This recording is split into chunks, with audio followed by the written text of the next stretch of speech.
yalnızca bir savaşın sona ermesini değil, aynı zamanda yeni bir dünya düzeninin doğuşunu da işaret eden bir konferans. Perde önünde barış olan bu toplantının sonunda neler vardı? Kimler neleri paylaşıyordu? Paris Barış Konferansı'nın perde arkasında neler yaşandı?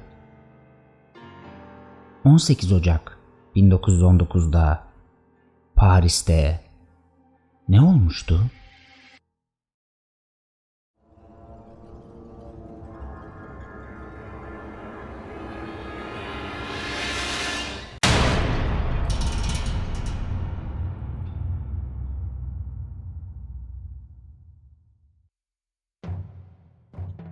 Dünya 20. yüzyılın başlarında sanki bir gölge oyununda olduğu gibi karmaşık bir tablo sunuyordu. Büyük güçler arasındaki siyasi entrikalar, sömürgecilik yarışları ve silahlanma çılgınlığı her an patlamaya hazır bir barut fıçısını andırıyordu. Ardından Avrupa'nın siyasi atmosferinde bir gerginlik dalgası hissedilmeye başladı. Saraylarda alınan kararlar cephe hatlarına yansıdı. İnsanlar evlerinden ayrılarak siperlere gitti ve savaşın acımasız gerçekleriyle yüzleşti. Savaşın bitimine doğru dünya liderleri arasında bir araya gelme kararı alındı. 1919'un başlarında Paris'e yapılan bu çağrı sadece siperlerin arkasında değil, aynı zamanda bir masa etrafında çözüm arama amacını taşıyordu. Davetiyeler bir bir gönderildi. Liderler bir araya gelmeye hazırlandı. Ancak bu sadece diplomatik bir buluşma değildi. Aynı zamanda uluslararası ilişkilerin bir dansıydı. Her lider kendi ülkesinin geleceğini şekillendirecek adımları atmaya hazırlandı. Konferansın ana teması barışı ve dünya düzenini sağlama çabasıydı. Ancak bu masada alınan kararlar gelecekteki çatışmaların tohumlarını da içinde barındırıyordu. Sınırların çizilmesi, toprak paylaşımı ve uluslararası ilişkilerin dengesi liderleri zorlu bir diplomasi oyununa çekti. Tarih 18 Ocak 1919'u gösterdiğinde Paris'teki Versailles Sarayı'nın gölgeleri dünya liderlerini ağırlamak için uzanıyordu. Konferansa katılan ülkeler arasında büyük devletler vardı. Fransa, Birleşik Krallık, İtalya ve Amerika Birleşik Devletleri başta olmak üzere toplamda 32 ülke temsilcilerini göndermişti. Ancak Almanya ve Osmanlı İmparatorluğu gibi mağlup devletler bu masada yer alamayacaktı.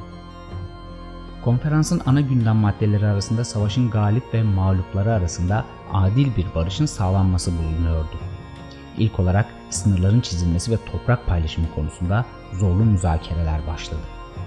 Alman İmparatorluğu'nun toprak kayıpları Fransa ve Belçika gibi komşu ülkelerin güvenliği gözetilerek belirlendi. Ayrıca etnik grupların kendi bağımsız devletlerini kurma hakkı da masada önemli bir yer tuttu. Yeni uluslar haritada yerlerini almaya başladı. Polonya, Çekoslovakya ve Yugoslavya gibi devletler tarih sahnesine çıkma fırsatı buldu.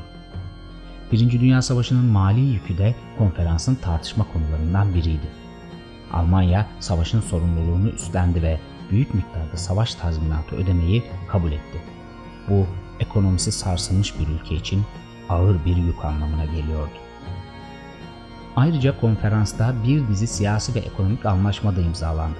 Milletler Cemiyeti'nin kurulması, uluslararası barış ve güvenliğin sağlanması amacını taşıyordu. Ancak bu yapı gelecekteki krizlere etkili bir çözüm sağlamakta zorlanacaktı. 28 Haziran 1919 tarihinde imzalanan Versay Antlaşması sadece bir savaşın sonu değil, aynı zamanda uluslararası ilişkilerde yeni bir dönemin başlangıcını işaret ediyordu. Versay Antlaşması Almanya üzerinde ağır bir yük bıraktı.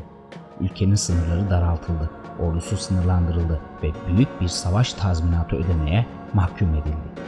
Bu durum Almanya'da ekonomik çöküşe, toplumsal huzursuzluğa ve nihayetinde Nazizmin yükselmesine zemin hazırladı. Ancak tek etkilenen ülke Almanya değildi. Versay Antlaşması Avrupa haritasını kökten değiştirdi. Polonya, Çekoslovakya ve diğer birçok ülke bağımsızlıklarını kazandı. Ancak bu aynı zamanda etnik grupların ve azınlıkların yaşadığı problemleri de beraberinde getirdi. Osmanlı İmparatorluğu'nun paylaşılması da önemli bir gelişmeydi. Orta Doğu'da yeni sınırlar çizildi. Irak ve Suriye gibi ülkeler bağımsızlıklarını ilan ettiler. Ancak bu durum bölgedeki etnik ve dini çatışmaların temelini de atmış oldu. Osmanlı İmparatorluğu savaşın mağlupları arasındaydı ve paylaşılma kaderine mahkum edildi. Konferansta İtilaf devletleri arasında Osmanlı toprakları üzerinde nasıl bir düzen kurulacağı tartışılıyordu.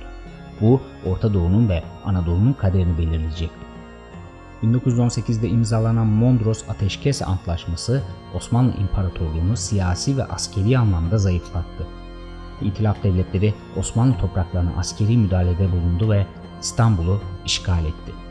Bu işgaller Osmanlı'nın kontrolündeki toprakların parçalanma sürecini hızlandırdı. Paris Barış Konferansı'nda alınan kararlar Osmanlı İmparatorluğu'nun toprak bütünlüğünü ciddi şekilde sarsacaktı. Irak ve Suriye gibi Osmanlı vilayetleri mandalar aracılığıyla Fransa ve Birleşik Krallık yönetimine girdi. Ayrıca Türkiye sınırları içinde Anadolu'da yeni bir devlet kurulmasına karar verildi. Osmanlı'nın paylaşılma kararlarına karşı direniş Türk Kurtuluş Savaşı'nın fitilini ateşledi. Mustafa Kemal Paşa Osmanlı hükümetine karşı çıkarak Ankara'da bağımsız bir Türk devleti kurma mücadelesine girişti. Bu direniş Türkiye'nin modernleşmesi ve cumhuriyetleşme sürecinin temelini oluşturdu. Paris Barış Konferansı Milletler Cemiyeti'nin kurulmasına da öncülük etti. Ancak Milletler Cemiyeti'nin sınırlı etkisi gelecekteki çatışmaların önlenebilmesi için yeterli olmadı. Konferansın uzun vadeli etkileri 2. Dünya Savaşı'nın karanlık günlerinde yeniden ortaya çıkacaktı. Paris Barış Konferansı yeni devletlerin doğuşuna tanıklık etti. Sınırları yeniden çizdi ve uluslararası ilişkilerin kalbinde bir dönüm noktası yarattı. Ancak bu konferansın yankıları sadece haritalarda değil, aynı zamanda insanların hafızalarında da yaşamaya devam ediyor. Almanya'nın yıkımı, Osmanlı'nın paylaşılması ve daha birçok milletin yeni bir dünyada nasıl varlık göstermeye çalıştığı tarih sayfalarında iz bırakan anlardı. Belki de en önemlisi Paris Barış Konferansı'nın sadece bir savaşı sona erdirmekten öte insanlığın geleceği üzerinde derin etkileri olduğunu fark etmekti. Bu video sadece geçmişi anlamakla kalmıyor, aynı zamanda geleceğe daha bilinçli ve barış dolu bir şekilde ilerleme çağrısı yapıyor. Bu haftanın tarih sayfalarından bir olayın daha sonuna geldik. Bir sonraki videoda, yeni bir haftada ve yeni bir olayda görüşmek üzere. Kendinize iyi bakın. Hoşça kalın.